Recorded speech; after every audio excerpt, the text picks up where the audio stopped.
Welcome to Story Mode, a video game podcast. I am your host, Jesse, displate fallen off the wall Monroe, and I'm joined by the effervescent Joel Pop Vinyl McDonald and the transcendent Kyran video game art book Morrison. How you guys doing?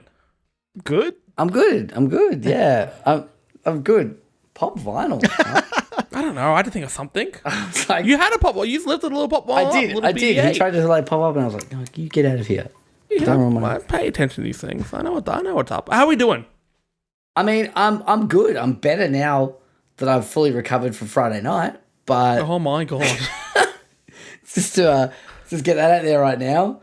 Jesus. Dear listeners, Joel and I went to a little rock and roll concert on Friday, and we were in that mosh pit. They said it couldn't be done. You guys are too old. You're unfit. You're close to death. Get away. But we were in that mosh pit. Yep. Enter Shikari, Creeper, Wind Waker. Let me tell you guys about my little adventure this week. Yeah. Yours is much more interesting.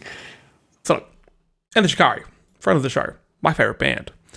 I've kind of made a bit of a vow since COVID. You guys know about COVID? You guys see this? You hear about this? COVID thing? Yeah, I've heard of the COVID thing. It's been, hanging around. Guys, don't worry. We beat it. Okay? Don't worry. Yep. But I said, I'm like, if I can see a band, I will see them as many times as I can. If I can go to a show, I'll go as many times as I can, because we've all seen how quickly that can be kind of ripped away. Mm-hmm. So I decided to see Shikari in Melbourne, and then fly up to Sydney, see him there. That meant going to Shikari on Friday, going in the mosh pit, soaking wet afterwards. I was a disgusting filth monster, okay? I was hobbling back to my car. Getting the train back home, which takes another 40 minutes. I got to sleep at about 2:30 that night. I had to be up at 5 to get to the airport to go to Sydney. I get to the airport, and they've sent me the wrong ticket. And they've sort of double booked my flight because of it. And they fucked me up. And they're like, I'm going to have to put you on the next flight. Which, my flight was meant to be at 7:30 a.m. They pushed it back to 4:30 p.m. Insane. Jesus.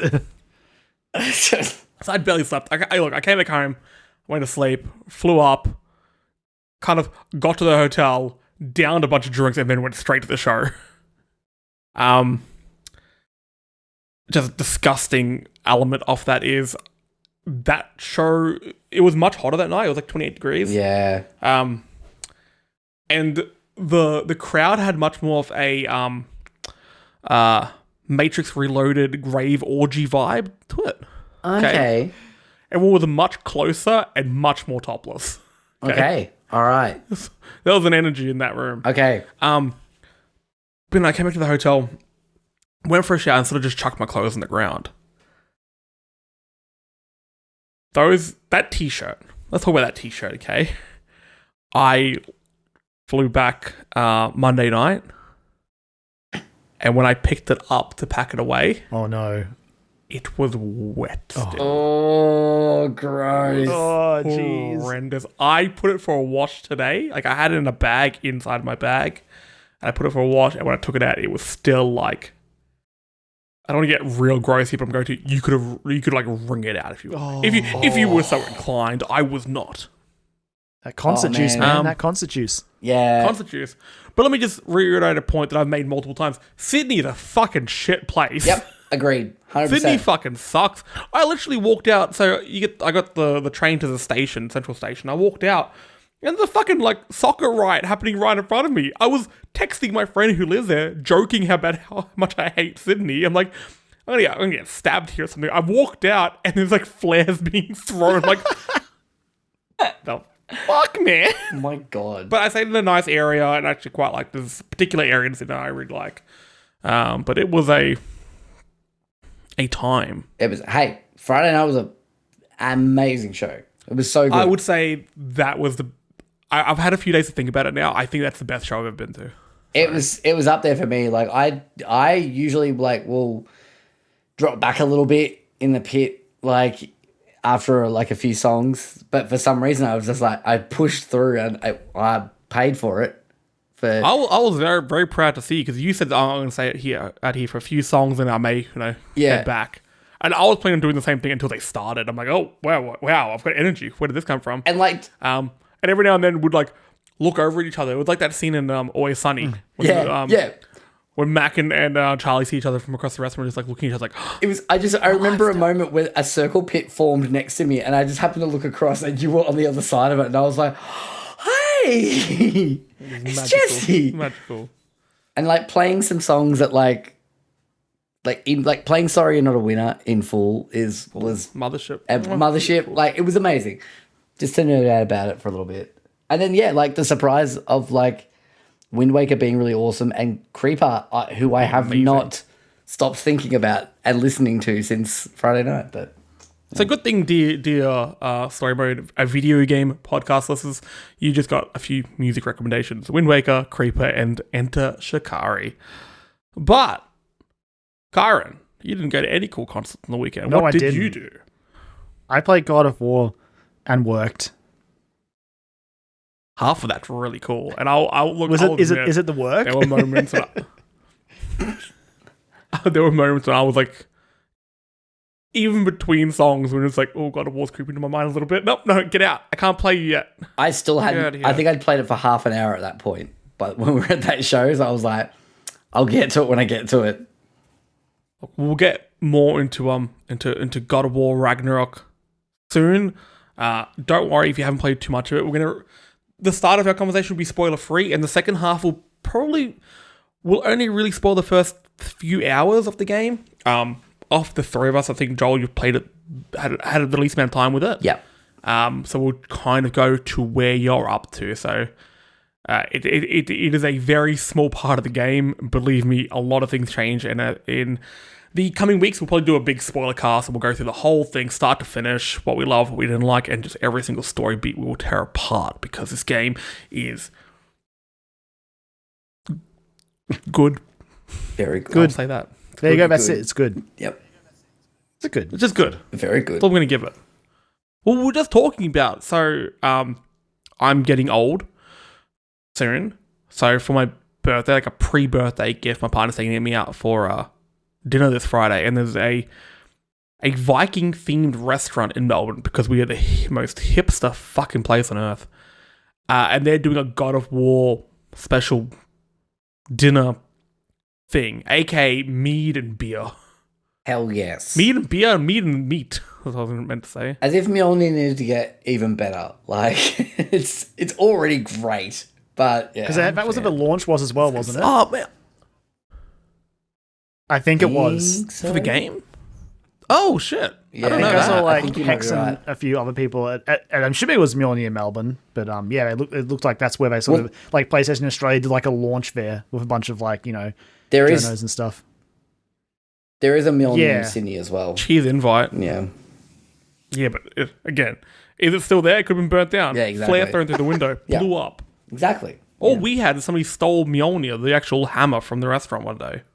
It's oh my And then, god. and then they returned it. Melbourne, the place to be. Exactly. Yeah. Yeah, The Garden State. Victoria. Education State. The Education State. Karen, you had a good weekend playing God of War. Maybe not so good with work, but you also got a very good I did. delivery. The delivery was actually today, but I did get this very gorgeous Elden Ring book, very expensive Elden Ring book. I got it when it was like $60 something when I bought it, and I checked Book Depository before, and now it's up to $100. So, is expensive. Yep. It is Beat the rush. fucking beautiful. Yeah. I've been for 3 years. So this is Books of Knowledge Volume 1, and this is all about the actual game itself, like the areas, maps, like it's got a quest like list. You can follow the quest steps and like get all the dialogue and know exactly where to go. It's just like a comprehensive guide to that side of it. I think the second volume is more focused on like bosses and weapons and equipment and all that sort of stuff. All right, that's the one I want. Because I want to read about them. I want good images of them in case I want to make anything. And I need some of these designs. I wish Elden Ring had like an assets library. And you could just look at the different bosses from all different angles and look at how many heads Godric has. Well, too many. From Software do normally do like design works, like art books. Because I've got the Dark Souls one where it's just art. So I'm hoping Elden Ring does one as well because I'll fucking buy that shit too. But they do normally do like just strict like art books as well. For a game that I haven't finished yet, and look, let's face it. Actually, wait, brief update on that. Ooh. I played a little bit more. I left Tharum fucking Galab Benjul, or whatever the fuck it's called. I can help you through that area now. This has got a guide. Just flip to that page. The guide can't make me block in time. What do you mean parry? What does that mean? I went back to the my favorite area, snow area. Which side of a snow area though? Okay. The west. Because I think that heads toward old Melania Trump. Over in the consecrated area. Yeah, that's the one. Yeah. I helped a jellyfish. Yeah. Who missed his sister, and I thought that was a really cool little puzzle. Like, the logic in that game works really well when it. I mean, not so much at the snow area normally, but you use your summon for a jellyfish, and it's like, oh, my sister, we can look at the stars together. So I did that, and then some sort of ghost killed me, or some sort of, I don't know, trumpet poached egg. One of the, I don't know, something. Lots of bad things on that side of the snowfield, if I'm being honest. Dumb fucking bosses in that game. It's not fun. Yeah. It killed me, and I'm like, I'm good. I'm good. But I will get, look, if they come out with an actual art book, I will get that, and I really want that, I can't remember the company making it, but they're making it like a little torrent. Oh yeah, it's it'll be Figma. I'll do it. Yes, it was Figma. I will get that little goat horse thing. As MVP. soon as they announce Melania, I'm in. Hell yes. I'm still kicking myself for not. They did like a Lady Maria one from Bloodborne. I was like, I don't need that. And in hindsight, I'm like, fuck, I wish I got that. So if I do Melania, I'm in. I have some Melania like an art print coming soon. And it'll be good because I'll actually get to see it. God damn it. I gotta steer into it. I gotta steer into this car crash that is my gaming of 2022. And look, Melania's right there to finish it for you. She'll make sure you stop. I haven't finished much else, but I fucking finished Elden Ring. So I've got that under my belt at least. I'm like, I'm good. For some reason I thought you hadn't. Damn it. No, he had no choice. Like he was in a podcast with me. It was unavoidable. Yeah, exactly. Kyran's just like putting deadlines down. Finish Elden Ring. It's like tapping my watch. I was gonna ask you guys. To join like the Story Mode Gaming network earlier, but I didn't want to be caught in that web where I had to. Just to wait till that episode you guys, out. When we're having our discussions about like how we want this to work, I was waiting for Kyran to be like, okay, there's one stipulation. Hey, joke's on you. Goaty's still coming, baby. Okay, Kyra, what would you rather me do? Play Signalis or finish Elden Ring in time for our game discussions? Play Signalis. There you go. Wow, right. this is Signalis insane. is so good. Like I have got the best parts of Elden Ring out. Would that be fair to absolutely. say? You play Signalis, I'm happy. Yeah. Yeah. All right, I will happily play Signalis. I feel like you should at least get to Melania. If you can get to Melania, yes, but like if you can get to Melania, I think you should experience Melania. Don't do this. Don't bait me like this, you son of a bitch. You're so I feel like Can. you were close. You can. If you can, I'll watch a walkthrough, you fucks. I'm look. Hey, I'm about to watch a fucking Signalis walkthrough at this rate. I honestly, I'm considering maybe checking out Signalis now, Kyran, because fucking good. Just knowing you and knowing the fact that you've said that, like, you know what? I think this might be my game of the year now. I was like, sorry, excuse me. All right, well then I need to check out this shit. That's like taking away from Kyran, FromSoft #1 fan. Morrison. I've got to say, actually, my plan post God of War was to play Signalis, but there is a game that came out today. It's called like Pantone or Pantomime or what's it called? Pendicta or something. By Obsidian. Obsidian, yeah. On Game Pass. I'm seeing 10s everywhere. Yeah. People are losing their shit over this. Pentinent? Sure. Pentinent? Yeah, I think it's Pentinent or something like that. Pentinent? The Pentaveret, the Mike Myers film that went onto Netflix. Yeah. I don't know. Why do I know the I name don't of know that why. film? Yeah. What the fuck, that was weird. That is a deep pull and not a good one. Well, you know, my pools always are. I wasn't happy with that joke at all. But look, back to the art book itself. I want to discuss art books. Are you guys normally collectors of video game art books? I'd like to be, but I know that like it's just gonna sit on my shelf, honestly. Like I think the last book of that caliber, like that I bought, like video games wise, was probably the Zelda collection thing that was like I had have the a timeline up to that Hyrule point, which is Historia. now that's the one. Yeah, sorry, I couldn't remember the name of it. It's like it's right behind me, I think. But Fun fact: the Hyrule Historia edit in our wrecked YouTube video, which you can go check out on YouTube. Search for Storymode Gaming. We're on YouTube now. Holy shit! It's our live show. That edit, hardest edit of that whole thing. wow, there you go. Kept fucking it up. So if I see that book in real life, So I'm gonna I throw shouldn't it go and get off a my cliff. copy off the shelf. Just leave it there. There's literally a copy in the next room. Yeah, I could feel its presence. yeah.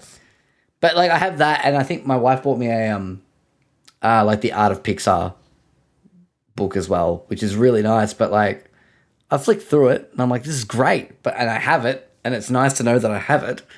But yeah, I mean, that's what they're for, really. Like, yeah, It's to say that you have it. They're collectibles. yeah, it's true. You know, when you like a collectible in a video game, you may not read all the text and lore behind it, but you have it. You can tick that box. I've got heaps. I've got like Last of Us, God of War. I have a really nice one for Ponyo, which is my Ponyo so much. But I remember when I was in Japan, I made it my mission to go to these stores called Book Off, which I've spoken about Book Off a million times. Yes. Fantastic, Book Off. like secondhand store in Japan, and like the collectible stuff you can get there is insane, and it's such good quality because they laser off the edges of books so they feel new. And I'm like, I'm gonna get everything Metal Gear Solid I can possibly get, and everything Resident Evil 4 I could possibly get. So I've got all these different res books and like a bunch of Snake Eater stuff. Kyran, that's Fire Emblem. The Fire Emblem and the Persona one. You bought back The both of and the those. Persona one, yeah. Yeah, I bought them both back for you. I'm pretty sure they were both from Book They're Off. awesome. Yeah, they're on my shelf. On my huge shelf. Yeah. Yeah. So, like, is that all they're meant to be? Just on the shelf? I feel like if I was more like creative, I would sit down and like draw the characters. Like I remember when I was younger, what was the like the book fair thing we used to do at school? Oh, at the Scholastic Book Fair, yeah. Yeah, well, and they would give you like a little magazine, and you could pick books and you could order them. I remember getting my Pokédex book. Oh, My Kanto, the red Kanto Pokédex book, and I got it. I ran home, little fat Jesse Pump with those little legs. Okay, actually, I was a skinny kid. It all went downhill when I was about 20. But I ran home and I sat there and I drew every single one. And when I was done, I went back to goddamn Bulbasaur and I started again. Yep. I kept drawing them and drawing them and drawing them. You'd think by now I'd be a good artist. No, I wasn't drawing them very well. I wish I still had that sort of energy and zest for life, that I could open up these books and do something with them, like creatively, but I just kind of. Well, I mean, it's sort of similar, and it's funny because it's a Sonic book. But like, I think the one thing I remember getting from one of those was this Sonic book. It was a game book, so it was like a choose your own adventure, but it you had to like mark down stats and like HP and like roll dice at certain points as well. It was really cool. It was a Sonic book again, but like, yeah, I remember having that book and going through it, and it was like different endings and stuff depending on like how well you collected items and like rolled with the die. I was like, this is awesome. It was like a one person like RPG you could play. I kind of wish you told us about the Sonic book game before Frontiers came out, so I could have said, "Oh, it's going to be better than Frontiers." But now Frontiers came out and it's fine. It's good apparently. Yeah. Allegedly. I'm not going to play to find out. Allegedly. I've seen some footage and it looks aggressively fine. I'm not going to be. I mean, Big the Cat's still in it, so that's a plus. Sure. Will he get his froggy this time? Who knows? I'm not going to find out. Hell of a euphemism, that one. All right, let's move on to something else. Because two of us have seen a certain film that's come out, so we're going to keep this spoiler free as we possibly can. I'll just be over here reading. You guys discuss. Just paging through. Kyran's like, I'm going to be over here playing against Melania again. Because I can beat her. Ugh. He's doing that with his feet. Come on, let's be real. We saw Black Panther: Wakanda Forever. Yes. Straight on up. What do you think? I really enjoyed it. I thought it was great. It's a very long film. It's a very long film. It only started to feel a bit long towards the end, but like I even then I was still like, this is great. Like I'm really enjoying it. Yeah, I mean, like spoiler free. I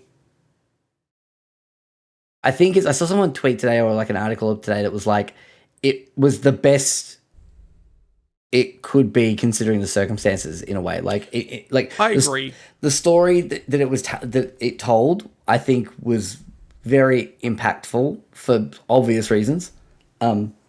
And yeah, I think that the reworks that they obviously had to do, I think, are good. There's more I could say about that.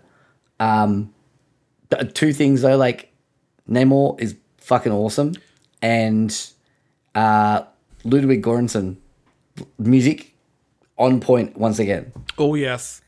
So yeah, good. the score for the film was really good. However, the soundtrack was a bit of a letdown. Like the actual licensed music that they had compared to Black Panther, which was so damn good. Holy shit! Well, I mean, if you're gonna get a bit of a letdown, if you're gonna go from having Kendrick Lamar like curate your like licensed soundtrack to this, it's like, okay, sure, why not? But yeah, Ludwig Göransson does amazing work. He used to do, I don't know if he still does, but like did a lot of work with Childish Gambino in the early days. Like all like that early stuff, like that camp era stuff is like all Ludwig. And yeah, he's gone on to do some amazing scores, including the first Black Panther. I think he did Creed for Ryan Coogler as well, which if he did, does really good as well. But yeah, like I just had to shout that out because yeah, I love his work. You mentioned Namor, though. Yeah, yeah. I think Namor is. I wish they did more with him in the film. Yeah. Okay, it's a very long film. There are parts that feel a little bit bloated. And there's probably one particular storyline they could have just not had. Mm-hmm. The annoying thing is, and a lot of Marvel films do this, where they start up a bunch of storylines, and some of like most of them are shit, and it's like, oh, just follow one or two. In this one, they start up a bunch, and all of them bar one is really good. Mm-hmm. So I was almost overtly invested at the start because I'm like, I want to stick with this character, I want to stick with this character, I want to stick with this character, and you can't stick with them all. So I wish they didn't even pull on certain threads yet, and maybe say that for a sequel. But I mean, or maybe combined a few of these storylines. But the thing is, though, some of those threads and storylines that they're setting up for other things that are already announced. So like it's okay. Obviously, the whole film is about dealing with Chadwick passing away, and they deal with that. They don't hide it. They deal with it pretty much from the get-go, and I 100% teared up. Yep, me too. The way that they respect him, not just the character, but him as a person, was very, very well done. And I don't know, I was like, look, the Marvel MCU like has probably irreparably damaged cinema going forward, but it does tickle certain parts of my brain.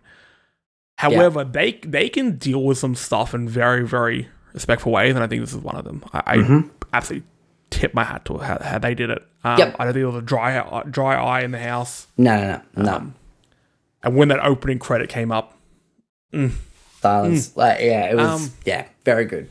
Very, very good stuff. I think the film itself was kind of representative of what are we up to, like phase 5, 6, 12? We're in 4. Whatever Four. stock it is.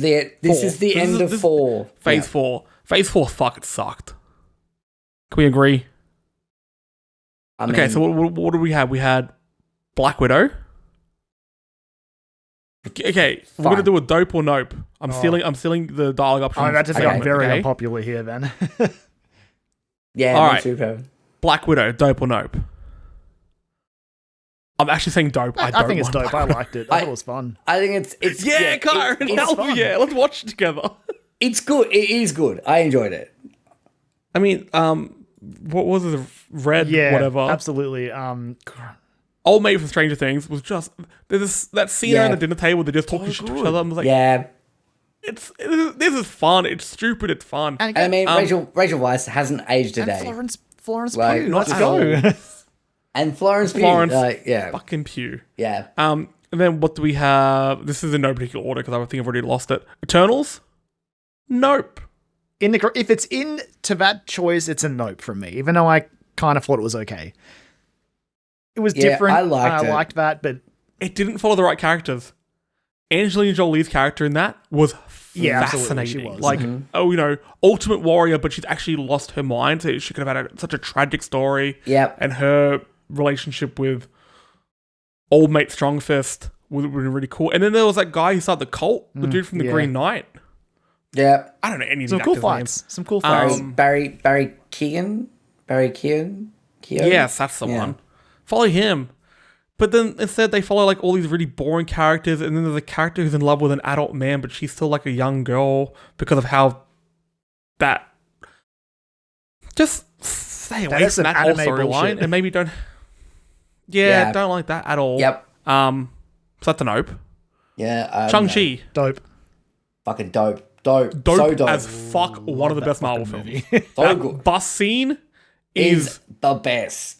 the way that beat drops. So damn good. Shout out to Run It by DJ Snake. Oh, mwah. Love that shit.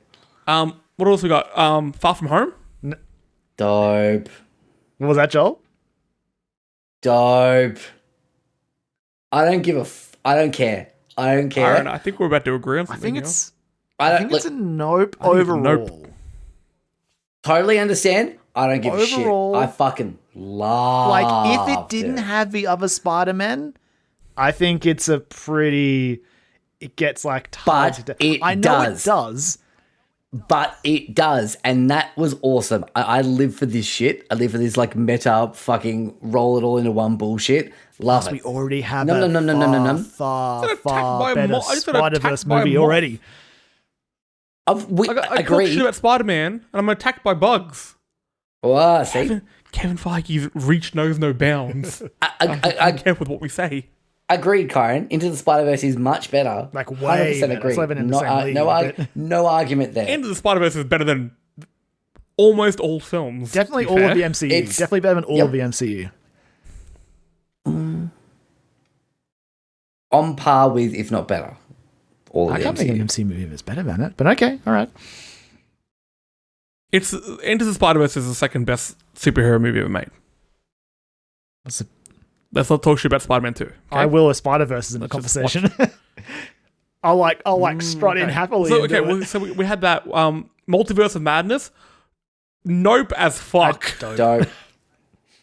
Dope. Multiverse I loved fucking it. The next one's going to be where I make some loved it. enemies, I'm sure, but I thought that was fun. I liked Multiverse. Yeah. All right, let's skip ahead. Love and Thunder. Dope. Dope. Fucking idiots. Nah, Love you both, Nah. but you're fucking idiots. no, I love it. I told It was you. I great. told you I was going to make it, Again, but like, yeah, I don't know. Like, I'm not going to sit here and say Love and Thunder You said was you're gonna make your great, enemies. You didn't say it was gonna be me. but I had fun with it. Exactly. I'm a hard. And me personally, I'm just like I'm a fucking massive simp for the MCU. I don't give a shit. I will go to all of these, and in some way, shape, or form, I'll have fun with them. Like it's just And like the way it that is. was one of those times I've walked out of the cinema. I'm like, I don't know if I've ever felt this. Like, I don't know what the right emotion is, but boy, I was just like winded by how that movie ends, just because of circumstances of how the character. You know, I was just like, fuck, that's just that's real, is what that is. Yeah. And I don't know, for some reason that just hit me hard. But no, I really liked it. Even if I just want the MCU to just like pretend it didn't happen and then we just replace Chris Hemsworth with Natalie Portman in all future Thor movies, that would be great. Yes, She agreed. was spectacular.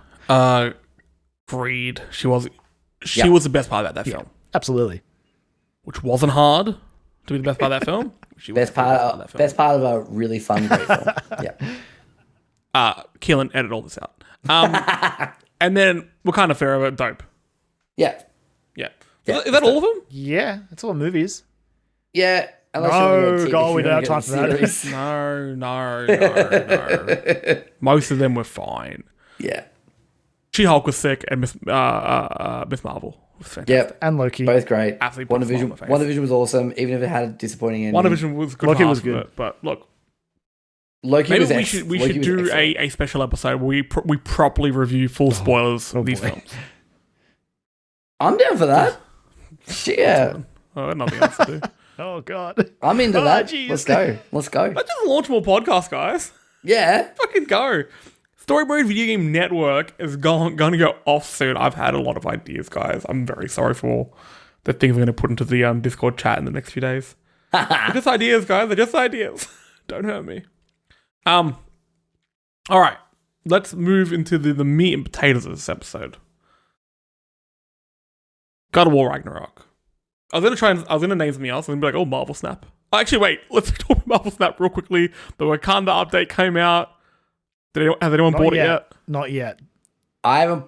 I've as I tweeted just before, I've had a bit of a week, so I haven't really had a chance. I've barely had time to sit down and play Ragnarok or sit down, full stop. So, even a 3-minute card game has been eluding me. I haven't touched it, unfortunately. God, they made a new deck today. I haven't lost with it yet. It feels good. Very sacrifice based, okay? Oh, I want to build one of those. I've seen a lot of people have been like, were killing me in the last round when I would play down a card and it would just set off this whole chain of events. Just Carnage just starts eating everything. I'm still, but like now I've got old mate Morbius in my deck, okay, and he's an okay. Morbin time. Morbin time, it's Morbin time, baby. I got him in there. I've got Killmonger is the best. I love just like ruining my enemy on the last turn by going shop. Killmonger. Especially if they've got a I know it could be another podcast. What's Sunspot? If they've got a Sunspot and he's on 400 fucking points because he just keeps chewing up energy, you lay down one of them and you absolutely ruin the game. It's so good. Anyway, we'll move to a lesser game, God of War Ragnarok. Now, we'll keep this portion of the podcast as spoiler-free as possible. It's going to be as spoilery as, say, a trailer, okay? And then we'll make it very, very clear where we'll start talking about the first 3-ish hours, I would say. Up until and including some of the first realm that you visit. All right, God of War Ragnarok. What are we thinking? It's good. How are we feeling? It's good to be back. Man, it's good to be back. Like a bike. Yeah, it has not missed a beat. The moment I caught that axe again, every bit of muscle memory came back, and this is the muscle memory that killed the Valkyrie Queen on hard mode. Okay. Oh yes, yes, Kyran, I remember it. I beat her on normal, and I will never go beyond it.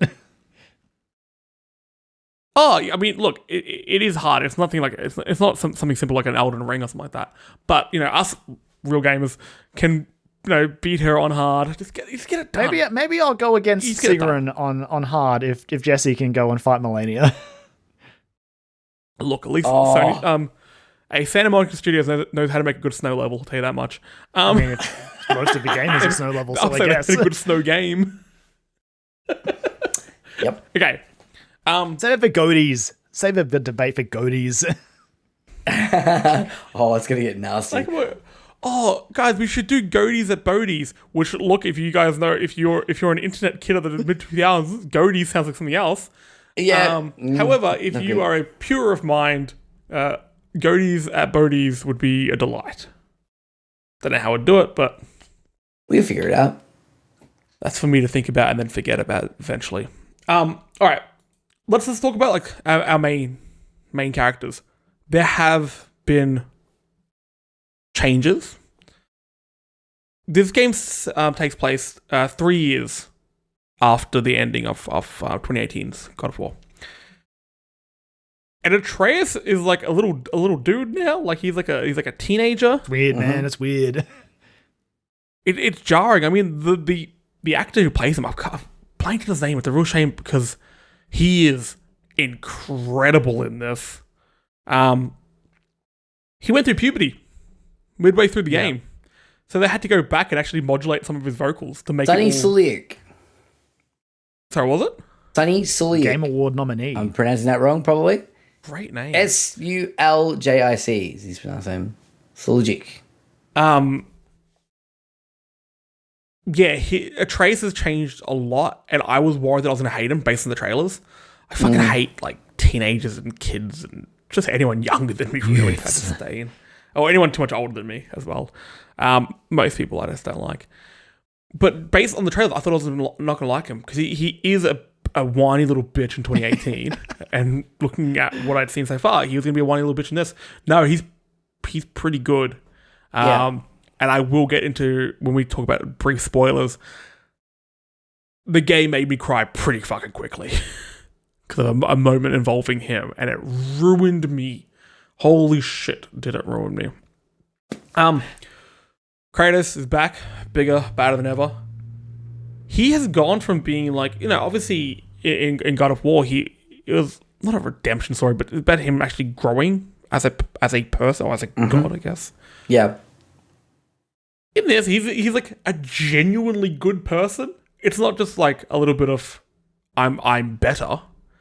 It's like, oh wait, no, you're the best now. He's got an element of like Marlin from Finding Nemo, where it's like he's being a little bit too. I need to hold on to this. Yeah, cut the umbilical cord, Kratos. Come on, mate. Yeah. He was always like that, Yeah, even in 2018. Like it's a trend. It's true. It's something you can't shake at this But point. now but I think now he's more open about it. Like at first, I felt like in 2018 he was trying to hide that the in some impending ways. threat of 2018, it Ragnarok felt like- will do that. Yeah, true. Yeah, It felt like more of a sense of ownership in 2018. It's like, you're my son. But now it's like, I love you, my son. Hey, it's my I don't son, know what you're everybody. telling in my head.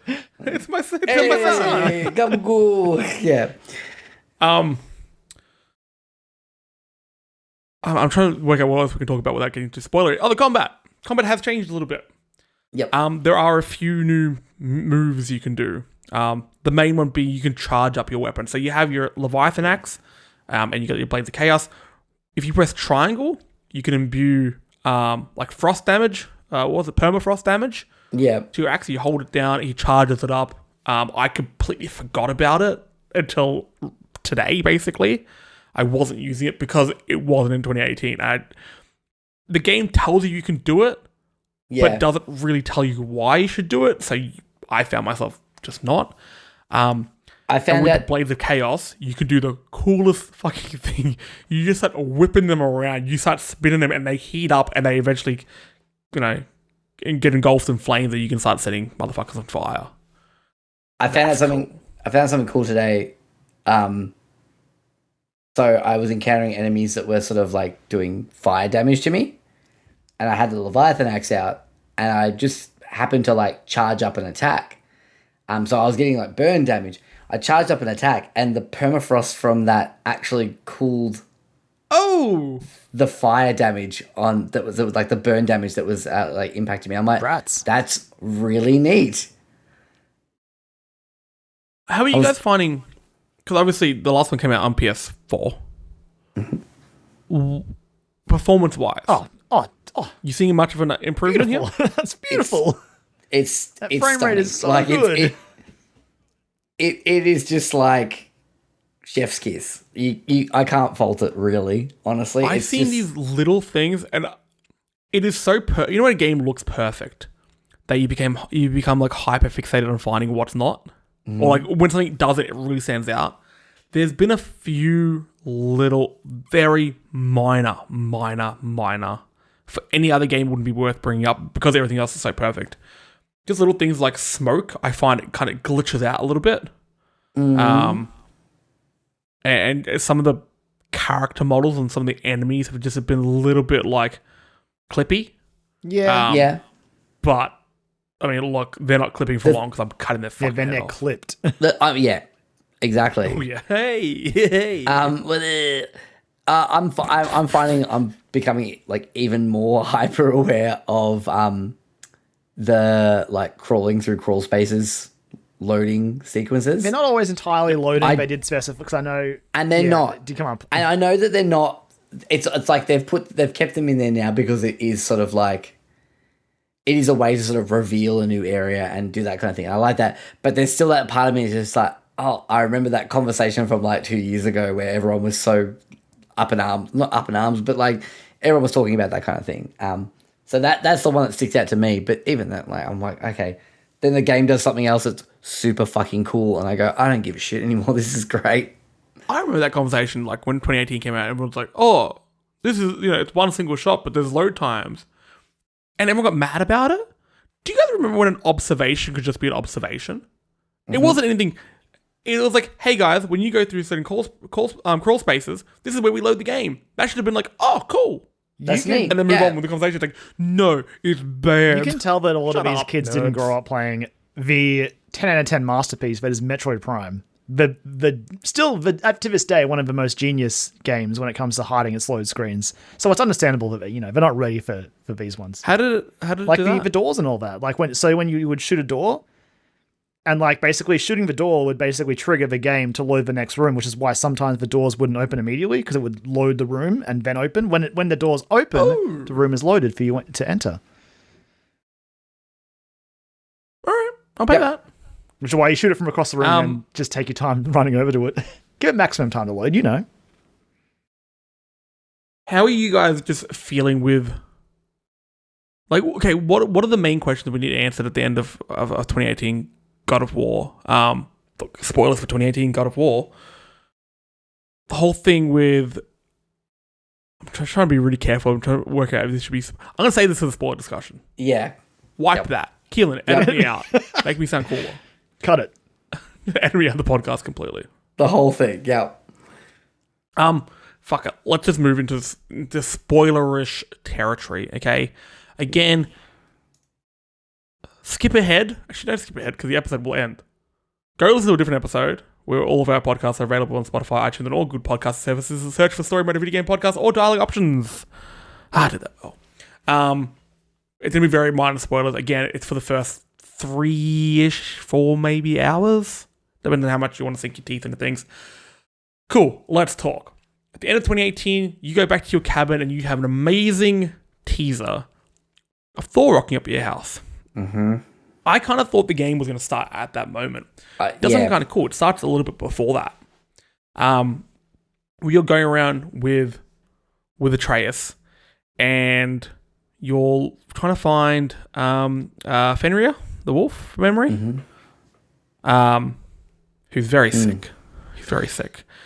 Now, before when I mentioned the part of this game made me just absolutely wrecked me, when I saw Fenrir at first, my partner was watching me play, and I'm like, hey, he looks like Hamish. Hamish is my dog. I guess you guys can tell where this is going. Mm-hmm. Yeah. So when my Hamish, little Hammy passed away last September, there's a scene where Atreus kind of tells Fenrir he can sort of rest and sort of puts him down. And Soph and I just went quiet. Very quiet. That wrecked me. But in a way, it made me absolutely fucking adore Atreus. Mm-hmm. His connection with animals in this game is such a strong thread, which just gets stronger as you keep going. It becomes a whole thing. Look, early on in the game, he turns into a fucking bear because that's a thing he can do now. Oh, good! Oh my god! And when say as Kratos, you go to find what's causing all this destruction, and you find out it's a bear. You fight the bear. It's a pretty cool fight. Bear turns into Loki. when you're walking back to your house, so you're still in Midgar, you go past another bear that Loki bear killed, and these 2 little baby bears come out. That was... And they are, like, the mum's clearly dead. And they are protecting her. Like, from fucking the God of War and his dumbass son. And there are just these little moments in this game which is just so powerful. And it's that kind of familial protection and stuff like that. It's being shown in so many different ways in this game. What did you guys think of that sort of opening sequences? Incredible. It was amazing. Like it like I started playing. I think I played through most of that in my first like sittings that the small sitting that I got to sit down and play with it. And yeah, it just like I was like I ran the whole gamut of emotions really in that opening sequence. It's just I was like there was some slight like laughing like, and this is even before like this like we haven't even talked about like Freya, like that sequence on the sled at the start. So far, that was the favorite best character. I'm all about Freya in this game. Oh my god. She's just hell-bent and it's so there is a good. full-on chase scene at the start of the game. Good. Yeah. It is like the game it just would rival like a baby driver chase scene. Oh, it was just awesome. And then I remember seeing in the trailer the early shot of where she comes out of her bird form and like, Kratos catches the blade in the shield, and I was like, fuck, this is gonna be such a cool sequence. And the game pretty much starts there. I was like, holy shit, let's go. Almost majority of things I've seen in trailers, I have now done in the game, and I'm only probably about 7-8 hours in, I reckon. Yeah. So I was like, what haven't they there shown is so us? much for you to see. Shit. Also, when she turns into Freya, from the bird into Freya, have you guys seen What We Do in the Shadows? Yeah. Did anyone else instinctively yell out, Bat! Bat! I can't not do that whenever I see shit like that now. So good. There is a part where, you get away from Freya and she yells out, like, in pain, because she's obviously trying to hunt you down for what you did to Boulder. One of the best, line deliveries I've ever heard in anything. She is killing it. The performances in this fucking game have taken the bar, lifted it off the rack, and walked home with it. Yep. But there is no longer a bar anymore. They have done it. It cannot get better than this. Yeah, it's... Naughty Dog is sweating. My God. Naughty Dog is sweating. Oh, Naughty Dog's dead. Dead dog. They're done. I will say this too as well, like, and I'm not being prudish about it, and it wasn't like a bad thing, but like, a lot of fucks in this game so far. There is a scene later in the game, minor spoilers for a little bit later in the game. You may have actually done this, Joel, or you may be close to it. Atreus swears. Oh my God. There is a very, very good moment where Kratos and Mimir have a word with him about it. Oh, that's awesome. Oh, I can't wait for that. Awesome. Can we also talk about Mimir and Kratos becoming like actual, genuine, good friends? Yep. I didn't expect this. Because, look, it wasn't so much the Kratos part that I didn't expect. Mimir genuinely cares for Kratos. He calls him brother, and I find that so endearing. He calls Atreus little brother as well. Yeah. Mimir is, I think so far, he's my favorite character. Oh, I can't Mimir's because great. every character, even like from 2018, has just been elevated in this. Yeah. Brock and Sindri are still great. Like, see, love their back and forth. Their story becomes I've seen a little bit more, which is why I've got my favorite character so far. But everyone is, as you said, elevated. Everyone's just... Let's talk about two characters. More, and I'm happy with it. Let's talk about two characters we haven't seen before. So like I said, 2018, the end of the Thor at the door. And you think this is going to be a big old fight. And look, it gets there. But he's there and he does that great line from the trailer of, "Are you a calm and reasonable man?" Which I love. The delivery and that's perfect. And then it goes full Inglorious Bastards milk scene. It's so he's like, good. "I've got mead, can I come in?" And he goes in there, big dude, like he he eyeballs Kratos as like, you're not a threat. We're going to talk this out. I'm not even going to waste my time with you. And he pops the meat down, he pours 2 glasses, and they just sit. And they're going to talk it out. And just fucking chilling. Yeah. It is so much more than a straight up fight could have been. Yeah. And it takes a studio who knows their fucking shit to do that. Mm-hmm. And then takes a moment, and then Odin comes in. That was the part where I was like, holy, all right, we got Odin here. We've got Odin in the building at the start. Holy shit. Yep. I'm so used to Odin in pop culture being like wise. But in this, he's like a businessman. Yeah. He's plotting and scheming, and it is such a fucking cool take on stuff. He's a dirty politician, basically. Like he's cruel and calculating and conniving. I love it so much. Awesome. I think that scene in that room, how tense it was, and there were just little barbs going back and forth. Like, it was. That would be one of my favorite moments or scenes of dialogue in a game ever. I've gone back and watched it on YouTube a few times. Just Odin's like dismissive way that he speaks to Kratos as well. Like he's just like, look, I'm going to offer you this. And like the way that he delivers it is that like, you know, you're going to take this. Like you're not a threat to me. I'm doing you a favor here. Like all this he's showing mercy. Yeah. He's like, you need this. Like, come on. Like he expects to walk out of there getting exactly what he wants. And he doesn't. And it's like, oh, and like, shit. The whole way he weighs off like Baldur being killed. He's like, yep, you killed him. I don't really care, but he was a good tracker. Yep. So you owe me now. He was a pawn that I had on the chessboard, and you've taken that pawn. Yep. Yeah, he said something like he was useful. It was useful. Yeah, he was useful to me. Like that whole game was about beating someone that Odin just sees as useful. And he said about Thor's sons is just like, look, that they were useless anyway. And like Thor's just like, and he's even willing to sort of like square things up with his ex as well, with Freya as well. There's another little bit of drops. Yep. Yep.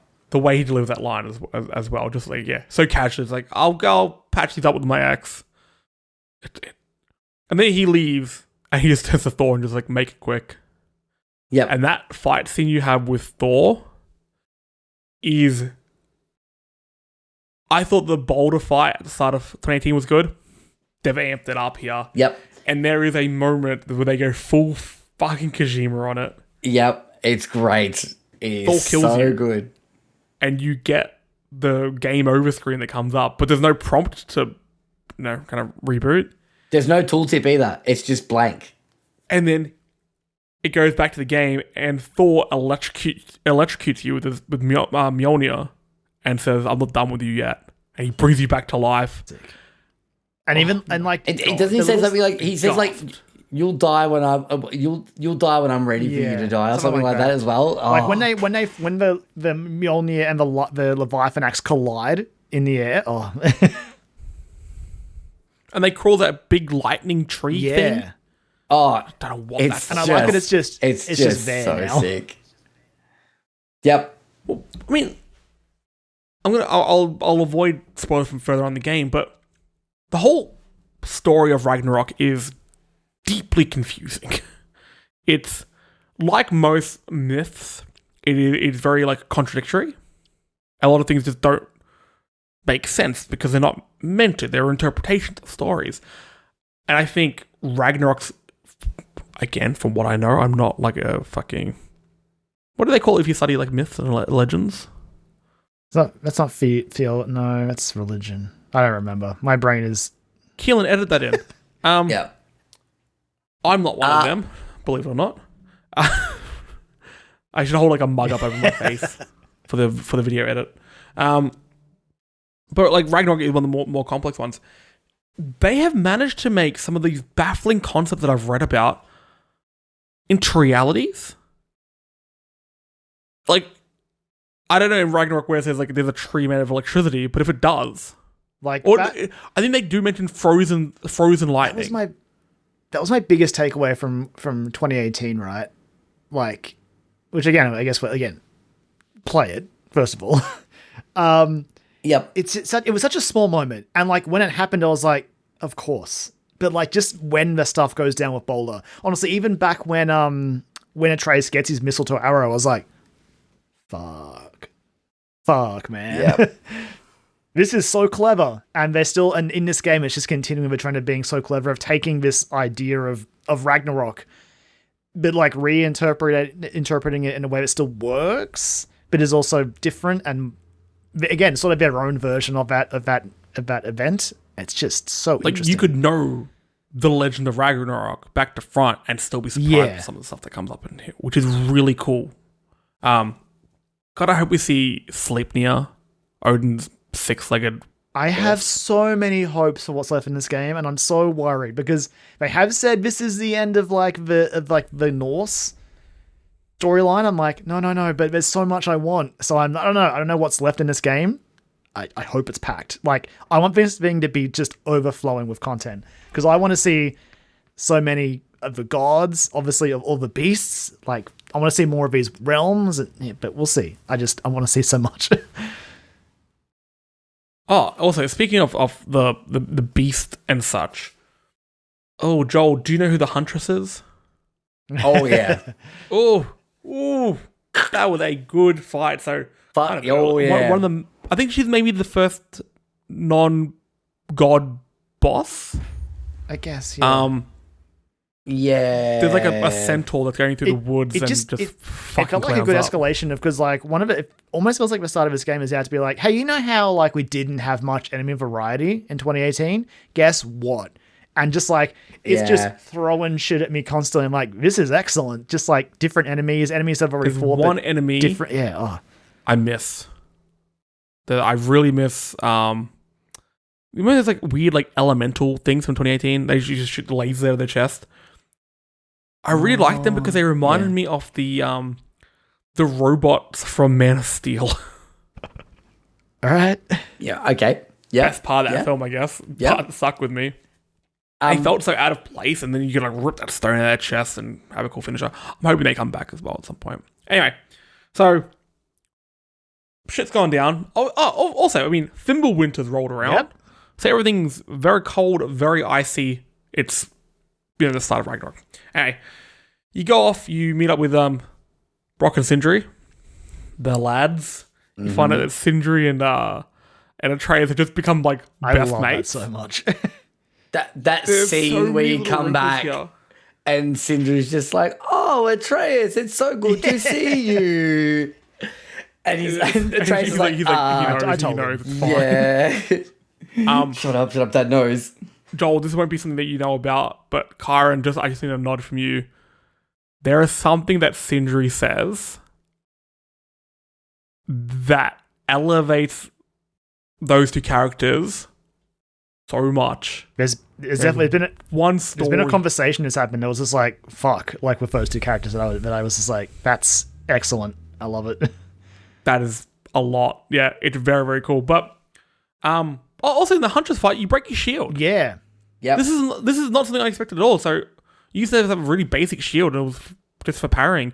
You have different shields now, and they all have different perks. So some make parrying easier, but then your counter attack may be lesser, or you need to get your timing perfect. And if you do, you can slow down time a little bit. Oh baby, that bitchin'. I got an armor set. Yep. Again, this isn't really a spoiler because the mechanics there. I got an armor set that gives me like witch time dodging, and I love it. Oh my god, I need that, especially because I've just been playing Bayonetta. Oh, it's so good. I want that. Damn, I need that. Yep, I want that. Joel, actually, I'll let you kind of lead this from here because I don't want to spoil anything for you. I'm kind of getting to that level where I may, so you can just go full all out, and we'll add to it. Yeah, I mean, like, I got up to where I'm currently at is I'm in sort of the whole tagline of this game has been explore the realms, basically. So that's what they've been saying about with Ragnarok. So we sort of knew we were going, and if you'd seen some of the trailers as well, you'd seen lots of different varied locations, which you kind of do in 2018, but it's all in the one sort of area essentially. And there are a couple of even the other offshoots. realms are sort of not necessarily always small, but they're like they've got a set path, and there's not much branching off that you're able to do really. You're going there for a specific reason, essentially. Yeah. Whereas here, like, I mean, I've only been to one, which is like the Dwarven realm. My Dwarvenheim. Yeah, that's a Svartalheim. Yeah. The Svartalheim. Yeah. Svartalheim. Gotta say, gorgeous. Yeah, so Stunning. good. Like, especially because like the start of this game is still very, very nice to look at, but it is just lots of snow. It's lots of snow. Lots of blues and greys and whites. And it's like, okay, cool. And you get to this area, and even like Atreus, when you first step in, like Atreus is like, oh, this feels nice here. It's a really cool twist they've done because, like, I think with Fimbulwinter, you immediately think that all the realms would be icy, cold, and snowy, and all look the same. But they just do a little bit of a thing of, oh no, Fimbulwinter affects every realm differently. So with Dwarven realm, whatever the fuck it's called, it's geological. So you have gas pockets that are exploding and causing earthquakes and making mining and geysers, and it smells real bad. There's all like sulfur and some of the monsters are these weird little fish, lizard, monkey men throwing around there. Shit at you and acid at you. Yeah. Gross little worms. So yeah, like I've got into that area, and like just even still like getting some like some upgrades to like Atreus's bow, the sonic arrows. Yes, are very, very cool. So like they're like sort of like shimmering green things, which I encountered before I got the power. I was like, oh, that's something. I'll have to come back for that. And then like 5 minutes later, it was like, here you go. And yeah, so you could just aim at one of those, like using the sticks and L2, so you can aim Kratos at them and then sort of command Atreus to fire at them, and it will sort of like you can just like look at them and press square. I just realized at no point in this game so far for me, again about 6-7 hours in, has Kratos said boy. No, he calls him Atreus now a lot of the time. Oh, that's sweet respect. Yeah. Okay. I just remember that because you order him around, but you don't say boy. It's a really good point, because like now I'm thinking about it all the times. It's just like he'll yell at Atreus instead. I'm like, yeah, wow. There's gonna be a moment. That's gonna happen. Like I've had some scenes with like stern Kratos, but I still think he calls him Atreus a lot of the time. Mm-hmm. Yep. Mad respect. Also, Christopher Judge. Oh my god, just the best. Give him everything he needs. The best. What a man. We talked about it a bit with performances, but slight sidebar, and again, we won't talk about it much because we're going to go into our dialogue options. But the Game Awards nominees came out, and I almost feel like God of War Ragnarok needs its own performance award because I want them all to be recognized because they're all so good so far. It's incredible. Yep. Everyone is just like batting 100. Like, it is incredible. There is not a bad. They get fucking Bear McCreary, the legend who's done the score for God of War and also did the score for Rings of Power. He acts as a character. He's a dwarf who plays his lute in a bar. Even his performance is good. So good. He's not a voice actor as far as I know. No. He also did Red Dead 2, I believe. Great Very soundtrack. talented. Did Red Dead 2. Mm-hmm. So he did Red Dead 2 and God of War the same year. He did. Joel's going to fact check live just to make sure, because if he did, holy hell. Also, could you have a better name than to work on those two games? Bear McCreary works on Red Dead and God of War. No, I was wrong. Carry on. Well, Who was it? Cut it out. It was Woody Jackson. Enemy of the show. Enemy of the show. Yep. Get out of here. Killing cut me out for that. Cut that bit out. It's fine. So, Kyran, if you had to compare this soundtrack to a Star Wars, fucking. I would compare this game's soundtrack, if I was to compare it to a Star Wars thing right now, I would compare it to Andor, because it's fucking incredible. I'll get to brief it. sidebar. I need to start watching Andor. You do need to start watching Andor. Okay. I'll start again. It might be the best Star Wars we've had, honestly. I'm hearing it from like consistently hearing it now, and that little murmur has become an absolute like. And it's because no one seems to be crowd. watching it, so we have to get louder. Okay, yep. I want Disney to get the I'll message I'll that watch it. good Star Wars want more. Bad Star Wars, Good Star Wars put doesn't away. One more. You heard it here first. Good Star Wars doesn't have to involve Skywalkers. Or Jedi at all, really. No Jedi's at all. Get rid of them. I mean, I like a little bit of, give me a little bit, some force powers and some lightsabers. Nah, I'm okay with Nah, that. give me Andy Serkis, baby. Yeah. So, but even exploring this sort of the dwarven realm, like when you first pull into like on the boat and like getting back into the boat again was such a good feeling. Like, Maybe very this is good. And then like they just start talking again, and Mamiya starts telling stories. I'm like, this is what I'm here for. I love this shit. But then you sort of go through the initial areas, and you get to sort of the main town where you're heading to. All the dwarves start running away, like, and an alarm starts sounding, and they're like, "Is that for us?" And Mamiya's like, "Well, yeah, like, it's the God of War is coming in with his son, like." Yeah, all right. Like Mamiya's like, and I've been here too. Maybe Yeah, it hasn't yeah. You love me. It is cool yeah, diving and into that's- the acts of past Mamiya. It's very interesting as the game goes on. Well, maybe this is a good point to talk about some of the side quests. Because when the previews for the game came out, one of the big things that people were saying was their side quests are as good as the main plot, like the main narrative, which is an absolute insane thing to say. I've done a few side quests. I'm too wrapped up in the main story mode. Great name for a podcast. Hey. But with the side quest, great feature on a great podcast. I'm going to go back and do them all because of the way that they are fleshing out other characters. So Mamiya, convinced the dwarves to kind of give up their minds to Odin, thinking that it could save them, but kind of knowing that it probably wouldn't. And then it creates this whole issue of like the dwarves couldn't stop because their money and like resources were coming from the Vanheim or what they're called, and they caught up in this loop, and it just crushed them. And it's a really complex, like politically complex issue. That's just in a side quest. Yeah. And you I mean, learn about Mamiya's like guilt and everything. It's like the last side quest I did literally before we jumped on tonight. It deals pretty heavily with like Mamiya's past exploits and how he feels about them, and the way that Kratos responds It's so to them interesting. is very interesting. And it's very cool. And I was like, oh, okay. We're only like a few hours into this, and this was a side quest. Like, Jesus. Okay, we're getting heavy. But yeah, it's just, and it's I guess like talking about like the puzzles of the areas have been really fun. Like it's nothing's really breaking the boundaries or anything. It's not breaking the mold or anything like that.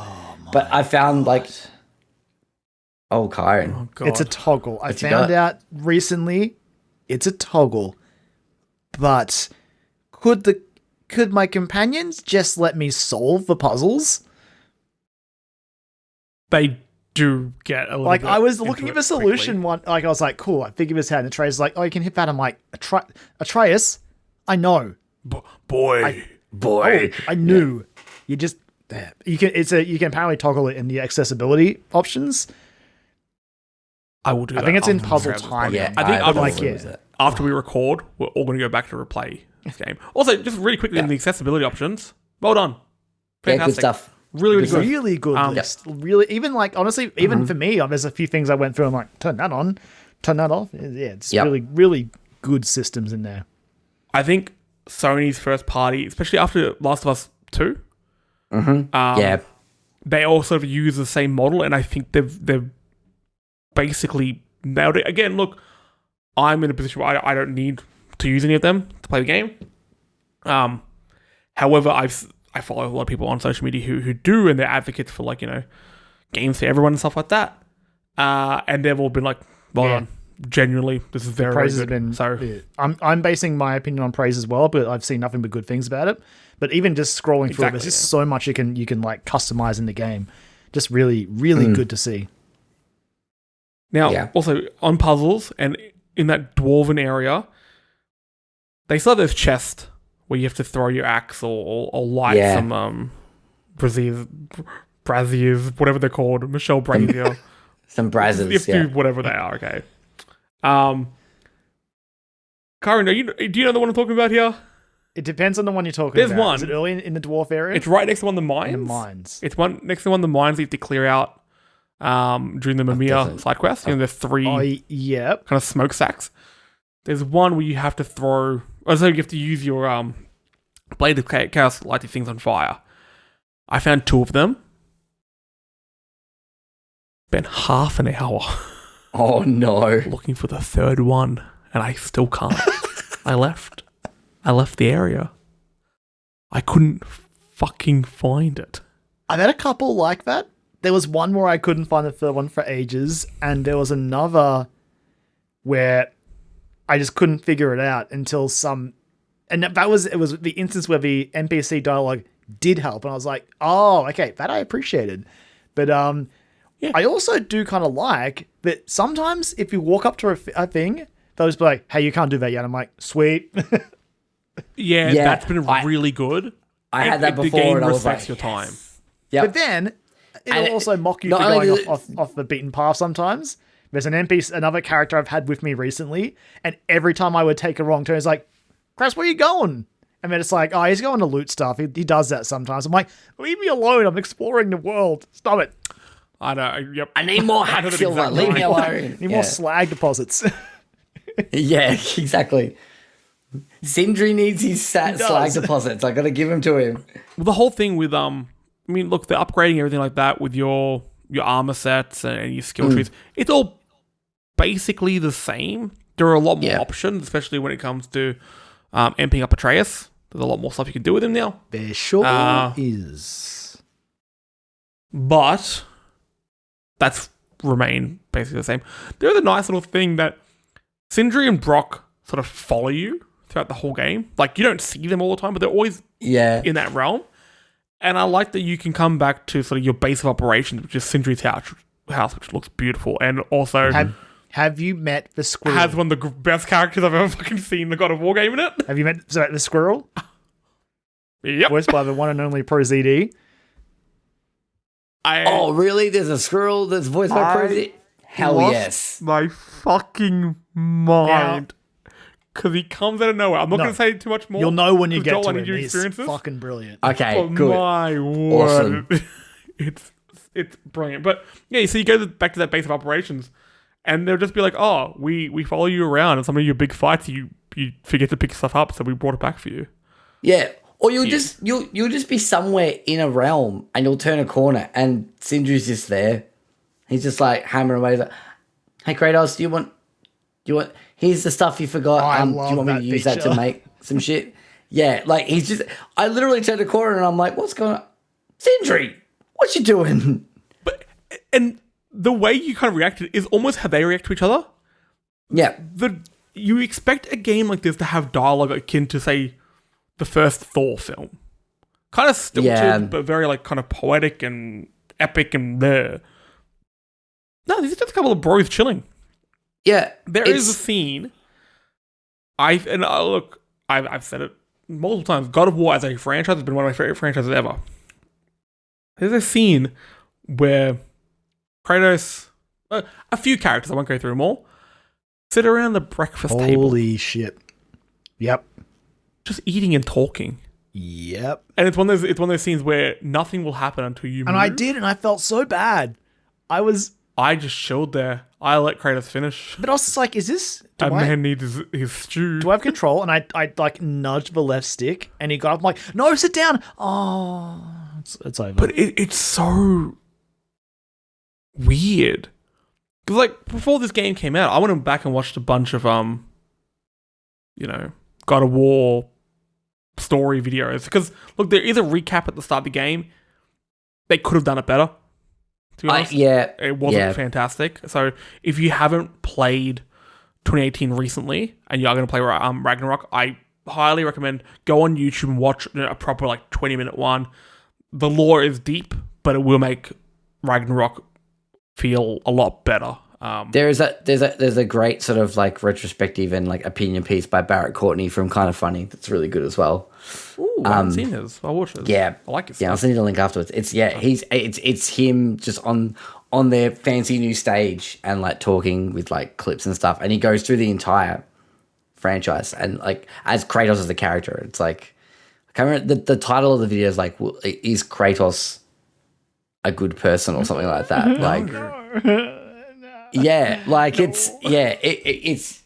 It's not exactly that, but it's a really good watch. And it does touch on the main story beats from all of the games. So come a long way, that's for damn sure. We've gone to having quiet conversations at the breakfast table, which is leagues away from sex mini games. Yep. And I grow tired of the goals. I will never reach for Sisters If you wait of long Fate. enough, you can fuck Sindri. Yep. But the start of the first game is just the cringiest bullshit. Yeah. So bad. But let's wrap this up because I think we all want to play God of War, and I'm better have a massive coughing fit. I can feel it in my throat. I'll ask a question. So far, is Ragnarok better than 2018? That's such a loaded question.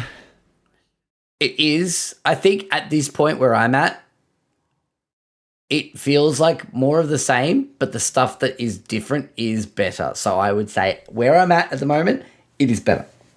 Yes. Kyran? On one hand, I want to say... And remember, Kyran, this is recorded and published, so this answer is going to stick with you forever. I know, which is why I'm being There's a lot of weight attached to this. In a lot of ways, 2018 is still so special to me because it's so out of left field. Not at all what I expected from God of War. Not in a million years. So to have gotten God of War 2018 still feels miraculous. And this is incredible so far. But it's just because it doesn't have that shock, right, of what God of War was to what it became. I'm still very much liking it. I don't know if I can say yet that I like it more than 2018. I will say that I feel like every bit I get further into it, it's getting closer to overcome, because shit is happening in this game and I'm into it. But I think I still need to put it this way. There's still a sequence in 2018 that I think about to this day, and I really want to see if this game can top it. And it was that sequence where you've got to get Atreus back to Freya. That entire sequence where Atreus is, you're basically carrying Atreus back to Freya. Mm-hmm. Yes. That entire thing in 2018 to this day still has stuck with me. And I'm not saying this one has to top that to be better, but I want to see what else it's got in its up its sleeves, because that sequence is just still fuck, man. Even I was stressed out doing that entire sequence. I don't have a kid. I'm an idiot on the couch playing games, but that game made me feel that level of stress where I'm I've got to get this kid to this witch. See, I didn't at the time, and I do now.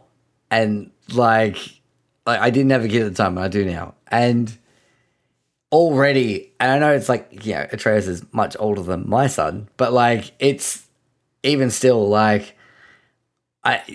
it's a character with a dad and a son in it, and it's just anything like that. It's always just gonna be all right, strap myself in. Here we go. Let's get prepared for this. Yeah. It's so I'm curious to see where things are gonna go. I mean, it's Ragnarok, right? I'm stressed out every time I play this game at this point. Who knows what's gonna happen? Yeah. Well, that's the thing. I mean, the 2018 is a game really about redemption, and this game's about fate. So a lot of things that you think are locked in may not be, but lots of fate and prophecy in this one. Well, because they make that pretty clear in the early hours of the game as well. When Atreus takes you out to see what he's been hunting down. So cool, with by the Sindri. way. Yeah, really cool, and all those things, those like cave paintings you've Added been context seeing. it gave to the previous game. Can't Yeah. wait to crack this game open with you guys because there's some stuff coming up that I'm just Yeah. I'm so excited for you to see. Yeah. Oh, cool. Oh, cool. Just- all right. Before we do wrap up, so far for me, when it comes to combat, enemies, performances, story so far, great band, locations, everything that I can quantify at this point of my playthrough, so it's basically everything but where's the story going to go, is better. So if they can stick the landing with the story, then yes, it is better than arguably my favorite game ever. Yep. I'm just In the next however many hours I'm getting in this game, there could be a new king on the throne for me. Because this is making me feel things in the same way that God of War 2018 did. Like, I know you guys were just saying, you know, when you have a kid and stuff like that, it feels different. I don't have any kids as far as I know. And I mean, even my relationship with my father is more akin to Kratos' relationship with his father than Kratos and Atreus. But I think I really like that one because it was just about him becoming like a better person. I'm like, hey, I should give that a go. And look, the results have been mixed. But this one is telling, because that was really just about Kratos' evolution. In this one, I'm seeing multiple characters evolve, and I'm being able to link a lot of my own life to all the characters, and just seeing them. It's a therapy session. Yeah. Which I'm enjoying. But the swing of the axe, we will do a full spoiler cast in the coming weeks because we need to. We need to absolutely chew on this game. But fuck this, I want to go play some of the games. So let's wrap this one up. sounds good to me. Sounds. We're all itching to play. I can squeeze in like half an hour if I start in the next 5 minutes before bed. Yep. If you want to hear us talk about other games and other things and all sorts of nonsense, we're on Spotify and iTunes. Subscribe and leave us a review, and that is for both Story Mode, a video game podcast, and of course dialogue options. We're all under the Story Mode Gaming Network umbrella now. But go leave them all some lovin'. Give them some of that sweet lovin'. You can find us at Story Mode AUS on the Facebook, Instagram, and the sinking ship that is Twitter. You can also find Joel and Kyran at Dialogue Options. We're also on Twitch, where you can watch these episodes recorded live every week. It's twitch.tv/StoryModeAUS. Oh, I got it right this time. Yes. Nailed it. We play games. I think I'm going to play that Penultimate, whatever it was called. Yep. I think I may start streaming that because it's on Game Pass, so the price is right. So come give us some love over there. And we are... Maybe I'll play it. You can also follow us individually on Twitter. I'm at Jesse Spanner. Joel, where you at? I'm at Jolie Mac. And And Kyran. I am at LemonManX. So come and tell us about things. Tell us if you've been... Did you beat Elden Ring? If you did, come tell You gonna us. play Signalis? If you didn't, I've actually put Play Signalis in Come my tell name us. right now because I'm just like, I need everyone to play Signalis. I noticed that when I retweeted you Yeah. before. But with that, Joel, Kyran, pleasure to have you boys on the show, as always. Hope you had some Indeed. fun. We are all itching to play this game. Holy shit. I could see it in your eyes. It's like Okay. just out there. It's fun. like out there. Dear listeners, you go play Ragnarok as well. Thanks for sticking around. Hope you had some fun. Go play some games, be safe, and we'll catch you next week. Bye. Bye. Bye. And stop recording now.